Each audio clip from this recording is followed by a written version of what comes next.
These are heavy.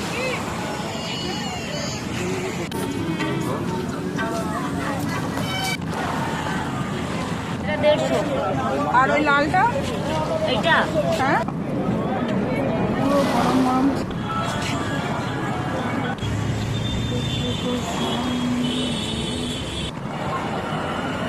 ফুচকার দোকান দেখে লোভ দিতে যাচ্ছি, এসে খাবো।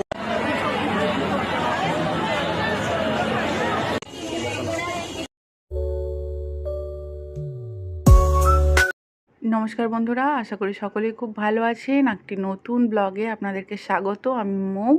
তো চলুন আমাদের দীঘা ব্লগটি আপনাদের সাথে শেয়ার করি যে আমরা কি করলাম আর কেমন ঘুরলাম।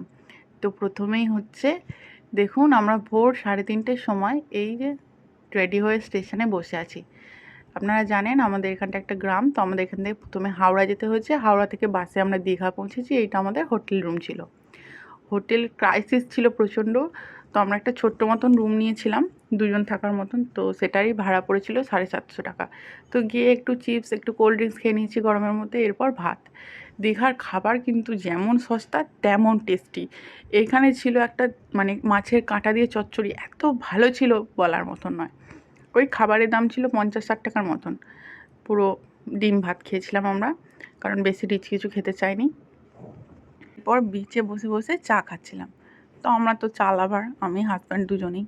তো চা যদি আপনি বিচে বসে না খান তাহলে তো আপনার বিচে বসাটাই মানে ইভিনিংটাই পুরো মিস। যারা চা লাভার আছেন বিশেষ করে, সমুদ্রের ঢেউটা আসছে আর তার সাথে বসে চা খাওয়া, প্রচুর লোকজন, আপনার মনে হবে যেন আমি মেলার মধ্যে এসেছি।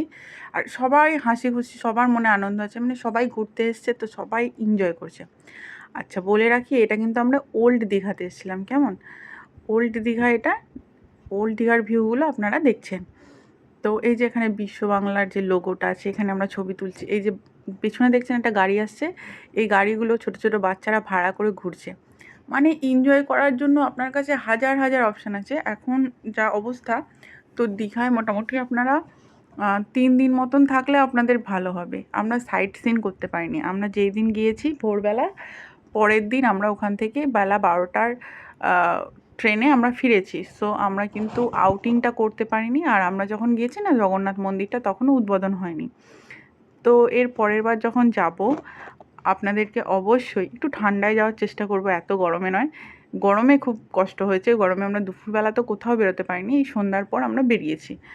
তো জগন্নাথ মন্দির নেক্সট টাইম আপনাদেরকে অবশ্যই ঘুরে দেখাবো। আপনারা আপাতত এই সমুদ্রের সিনগুলোই দেখুন, আপনাদের এগুলো খুব ভালো লাগবে। তো দেখতে পাচ্ছেন মানে প্রচুর লাইট আর এত সুন্দর সুন্দর জিনিসপত্র তৈরি করা আছে। ফুচকার দোকান দেখে লোভ দিতে যাচ্ছি, এসে খাবো। কি অবস্থা, আপনি যত খুশি ছবি তুলুন আপনার একটু বোরিং লাগবে না।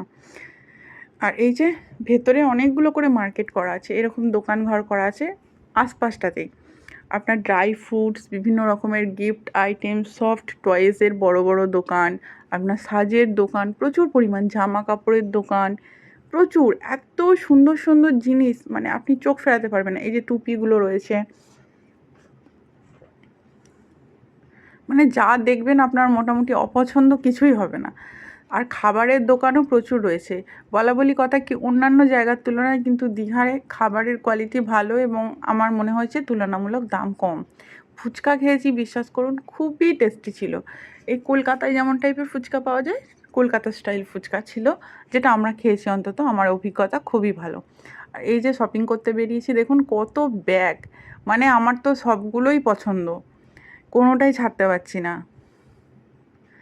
কিন্তু অত কি আর বাজেট থাকে বলুন। তাই যাই হোক, টুকটাক এইভাবে শপিং করছি। হ্যাঁ, কিনেছিলাম কানের টানেরগুলো কিনেছিলাম, যেগুলো আমরা গিফট দিয়েছি। আর এই যে একটু চাউমিন খাচ্ছিলাম, অত গরমের মধ্যে না, মানে তাও আমরা অনেকটাই ছবি তোলার চেষ্টা করছি। এই কানেরগুলো কিনেছিলাম, এইগুলো হচ্ছে শাশুড়ি মা বৌদিদেরকে গিফট করেছি, আমি নিজের জন্য নিয়েছি। কানেরগুলো 10 টাকা করে দাম ছিল, কিন্তু খুব গ্লেজ ছিল, খুব সুন্দর। এখনও আমার কাছে কানেরগুলো রয়েছে, খুব সুন্দর কানেরগুলো। আর এইগুলো টুকটাক ভালো লাগছিল, এরকম বেলুন ফাটানো হচ্ছিল। মানে কি বলবো, মেলা যেমন হয় তার থেকেও মানে আপনার মনে হবে একটা বৃহত্তর মেলার মধ্যে এসেছি। পুরো সি বিচটায় আপনার কাছে অসংখ্য অপশান এনজয় করার জন্য। আর প্রচুর জিনিসপত্র, চা, মানে চাওয়ালাগুলো মানে কন্টিনিউ আসছে। প্রচুর ঝালমুড়ি ফুচকাওয়ালা, যেমন পুরীতে হয় পুরীর থেকে কিন্তু এখানটা বেশি মানে ভেন্ডর ছিল। সো রাত্রিরে আমরা হোটেলে খেতে চলে গেছি। আর এইটা হচ্ছে আমরা রুটি আর চিকেন নিয়েছিলাম। রুটি চিকেনটাও দারুণ ভালো ছিল। রুটিগুলো মেবি 4 টাকা 5 টাকার মতন ছিল, আর চিকেনটাও ওই রকম 50-60 টাকা ছিল। মানে বেশি আমাদের জন্য টাকা খরচ হয়নি, কিন্তু খাবারগুলো খেয়ে আমরা খুবই স্যাটিসফাইড। তো যাই হোক, ফাইনালি আরেকটু চলে এসেছি সমুদ্র দেখতে। এটা হচ্ছে রাতের সমুদ্রের ভিউটা, একদম ধারে চলে এসেছি। বিশ্বাস করুন, যে হাওয়াটা দেবে জাস্ট আপনাকে একদম রিফ্রেশ করে দেবে। আপনার কাজের টেনশন, আপনার মানে সারা দিনের যত রকমের টেনশন, খারাপ লাগা, মন খারাপ আপনার ভুলিয়ে দিতে এই মানে সন্ধ্যের হাওয়াটুকুই যথেষ্ট। তো যাই হোক, রাত বাড়ছে তো ভিড় আস্তে আস্তে করে কমছে, এবার লোকজন কমে আসছে।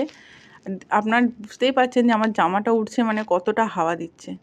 আমাকে একটু প্লিজ ইগনোর করুন, তখন আমার মানে এত গরম না, আমি তখন তেমন কিছু সাজগোজ করতে পারিনি। আর তো আমরা জাস্ট গেছিলাম একটু রিফ্রেশ হওয়ার জন্য, ওই 1.5 দিনের ট্যুরই ছিল, একদমই সাজগোজ করতে পারিনি। ও গরমে অবস্থা খুব কাহিল। আর আমরা না এসি বাস পাইনি জানেন, আমরা নর্মাল বাস পেয়েছিলাম।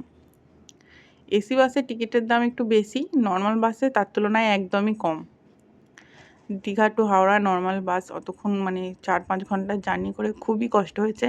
তার সাথে প্রচণ্ড গরম, আমরা এসি রুমও পাইনি। আমরা একটা নর্মাল ছোট্ট রুম পেয়েছিলাম, যেটা দাম ভাড়া ছিল 750 টাকা, মানে ওটা ওভার ভাড়া, যেহেতু একদম মানে রুম পাওয়া যাচ্ছিল না। তো আমি খুবই ক্লান্ত, সেইভাবে সাজগোজ করতে একদম পারিনি। আমাকে জানি ভালো লাগছে না দেখতে, তবে যেটার জন্য বেড়াতে যাওয়া সেটা কিন্তু ভালোভাবে হচ্ছে। এইটা হচ্ছে আমাদের হোটেলের রাস্তা থেকে আমি তুলে নিই, তো ভিডিওটা অনেকখানি হয়ে যাবে। এটা হচ্ছে আমাদের হোটেল, খুব সুন্দর আইসক্রিম পাওয়া যায়, দুপুরবেলা খেয়েছি। আর এটা অনেকগুলো হোটেল টোটেল রয়েছে। এগুলো আমরা যখন এসেছি তখন সব হাউসফুল ছিল, এখন হাউসফুল বোর্ড লাগিয়ে দিয়েছিল, এখন হাউসফুল বোর্ডগুলো তুলেছে। যখন দার্জিলিং গিয়েছিলাম তখন এইরকম বলেছিল, বলো, বড় বড় হোটেলের মাঝখান দিয়ে রাস্তা। আমাদের হোটেল একদম লাস্ট ওয়ান, অত বড় ভিডিও করা যাবে না। সবই পার্ক করতে পারবেন, বাইক সবই পার্ক করে। রুম পাওয়া যাচ্ছিল না, অনেক কষ্টে রুমটা পেয়েছি। এখন মনে হয় সব বুকিং খালি আছে। এরকম প্রচুর হোটেলস আছে এবং এখানেই খাবার খেয়েছিলাম, খুব সুন্দর ছিল খাবারটা। আপনার রয়েছে মানে খাবার জায়গা, মানে খাবার হোটেল, আইসক্রিম পার্লার, চায়ের দোকান। যারা মাংস টাংস কিনে নিয়ে আসছে তাদেরকে মাংসগুলো ওখানেই কষিয়ে দিচ্ছে, রুটি আপনার কিনতে পারবেন, চা, সিঙ্গারা, মোট কথা খাবার ওখানে প্রচুর অপশান আছে। আমরা আবার বহু বয়স্ক লোকজনকে দেখলাম যারা ওই ধরুন রিটায়ার করে গেছে, 1 মাসের মতন একবারে রুম ভাড়া নিয়ে চলে এসছে। ওখানে বাসন কোসন সব ভাড়া পাওয়া যায়, নিজেদের মতো বাজার করছে, নিজেদের মতো থাকছে। 1 মাস 1.5 মাস ওরা থাকবে, তারপর ওরা বাড়ি ফিরে যাবে। মানে যাদের একদম রিটায়ারমেন্ট হয়ে গেছে, বয়স্ক দম্পতিগুলো ছিলেন ওনারা। তো এটা কিন্তু বেশ ভালো। এইভাবে হচ্ছে মানে একটা এজের পর জীবনটাকে এনজয় করাই যায়। কিন্তু আমাদের তো আপাতত অফিস কাজকর্ম, আর আমাদের ওই পরিমাণ ফিনান্সিয়াল অবস্থা হবে না যে আমরা 1 মাস থাকতে পারি। তো যারা রিটায়ারমেন্ট আছেন তাদের ক্ষেত্রে এই সুবিধাগুলো। তো অনেকজনের সাথে টুকটাক গল্প করলাম। টোটোওয়ালারা কিন্তু 1000 টাকার মতন ভাড়া চাইছে জানেন সাইট সিন করার জন্য। আমরা সাইট সিন করার সময় একদম পাইনি। যেখানেই যাচ্ছি, আমরা খুব কম সময়ের জন্য যাই, তো গিয়ে কিন্তু একদম মন ভরে না, মনে হয় আবার যাব আবার যাব। তো এই জগন্নাথ মন্দির কিছুদিন আগে উদ্বোধনটা হয়েছে, যারা আপনারা জানেন, ওয়েস্ট বেঙ্গলের লোক যারা দেখছেন, আন্ডার কনস্ট্রাকশন। আর এত গরমে আমরা টোটোতে চলে এসেছি, তো স্টেশন পর্যন্ত, স্টেশনের একদম সাথেই। তো ওখানে আর ভিডিও তুলতে বা ফটো তোলার মতন অবস্থা ছিল না। আর আপনি তো দেখলেন যে আমি কতটা টায়ার্ড লাগছিল। তো যাই হোক, পরের দিন সকালের এটা গিয়ে তো রাত্রিটা আমরা একটু ঘুমিয়ে নিয়ে তারপর ঘুমিয়ে চলে এসেছি, কারণ আমরা ওই 12টার মধ্যে ট্রেন ধরে ফিরবো। ট্রেন ধরে আমরা দীঘা থেকে মানে মেল ট্রেনগুলো আছে না, ওতে করে দীঘা থেকে হাওড়া। ট্রেনে কিন্তু খুব ভিড়, আপনারা চেষ্টা করবেন এসি বাসগুলো নেওয়ার, তাহলে কিন্তু আরামে আপনারা যাতায়াত করতে পারবেন। আমরা এসি বাসের টিকিট না পাওয়ায় একদম বাধ্য হয়েই বাসে মানে ট্রেনে আসতে হয়। তো ট্রেনে আমরা এসেছি হাওড়া, দেন হাওড়া থেকে আমাদের এখানে ডাইরেক্ট ট্রেন চলে আসে দুর্গাপুর, তো ওতে করে আমরা বাড়ি ফিরি। তো লাস্ট একবার সকালবেলা উঠি সূর্যটা তখনও সেরকমভাবে উঠিনি, প্রচন্ড জোরে আসছে ঢেউগুলো। বুঝতে পারছেন ও লোকে বলে নো প্রবলেম, আমার ফ্রেন্ড আমি আছে। যখন ছোট ছিলাম বলতে একবার ওই যখন প্রাইমারি স্কুলে দারুণ এসছে জানো, পুরী গেছিলাম, প্রচুর জোরে খুবই ভালো লেগেছিল। তখন নন্দনকাননটা ভালো ছিল। আমরা ঘুরে আসার এক সপ্তাহ পর শুনানি হয়, এক সপ্তাহ স্নান করতে ইচ্ছা করছে। তো তারপরে একবার যখন যাই তখনও বেশ হ্যাঁ, আমি তখন ক্লাস 10-এ উঠেছি সবেমাত্র, খুবই এনজয় করেছিলাম। তো দীঘা আমার এইটাই প্রথমবার যাওয়া। সবাই বলছিল যে দীঘাতে নাকি ঢেউ কম, কিন্তু দেখলাম না, ওরকমই ঢেউ। পুরীতে এর থেকে একটু বেশি, এই এক গলা মানুষের প্রায় ডুবিয়ে দেবে। আগের প্রথমবার যখন গেছিলাম তখন আরও বেশি ভালো ছিল। তো যাই হোক, দীঘার সাথে পুরীর কম্পেয়ার লোকজন করতেই থাকবে। উড়িষ্যার লোকের সাথে ওয়েস্ট বেঙ্গলের লোকের অলওয়েজ কম্পিটিশান হতেই থাকে, রসগোল্লা নিয়ে, সমুদ্র নিয়ে, তো এটা তো হতেই থাকবে।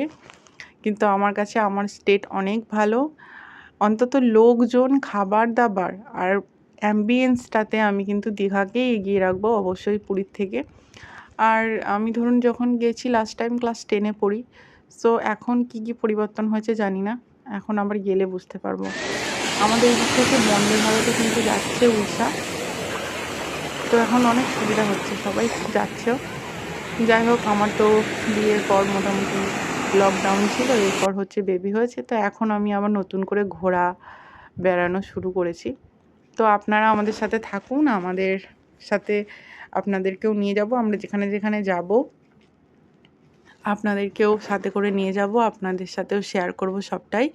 আমাদের ব্লগগুলি যদি ভালো লাগে অবশ্যই একটি লাইক এবং কমেন্ট এবং সাবস্ক্রাইব করতে ভুলবেন না। কেমন লাগলো আমাদেরকে কমেন্টে জানাতে পারেন। যারা আমাদের নতুন বন্ধু হয়েছেন তাদেরকে অনেক ধন্যবাদ। এইভাবেই আমাদের সাথে থাকুন, আপনাদেরকে নিয়ে আমরা কিন্তু অনেক জায়গায় বেড়াতে যাব আমার ইচ্ছে। তো আশা করি আপনাদের ভালো লাগবে। আজকের দিনটি সকলের অনেক অনেক অনেক ভালো কাটুক। আবার পরের একটি ব্লগে আপনাদের সাথে আমার দেখা হবে আগামীকালই। আমি কিন্তু রোজ রোজ ব্লগ দিই, সো কোথাও যাবেন না, পরের ব্লগটির জন্য অপেক্ষা করবেন। যারা সাবস্ক্রাইব করেননি প্লিজ প্লিজ প্লিজ সাবস্ক্রাইব করে দিন, যাতে কাল অবশ্যই আপনার সাথে আমার দেখা হয়, আপনি যেন কাল আমার ব্লগের নোটিফিকেশানগুলো পেয়ে যান। আর কেমন লাগছে কিন্তু জানাতে ভুলবেন না। এই যে টুকটুক করে আমরা কয়েকটা ছবি তুলেছি, এই ছবিগুলো দেখতে দেখতে, ও এইটা তো চা খেয়েছিলাম, সেটা দেখাতে ভুলে গেছি। চাটা কিন্তু দারুণ করে, সত্যি কথা। তো যাই হোক, শেষবারের মতো একটু সমুদ্র দেখতে দেখতেই আপনাদেরকে বিদায় জানাবো। একদম শান্তির। এই ঢেউগুলোর জন্যেই এত কষ্ট করে বাসে করে, ট্রেনে করে এত দূর যাওয়া।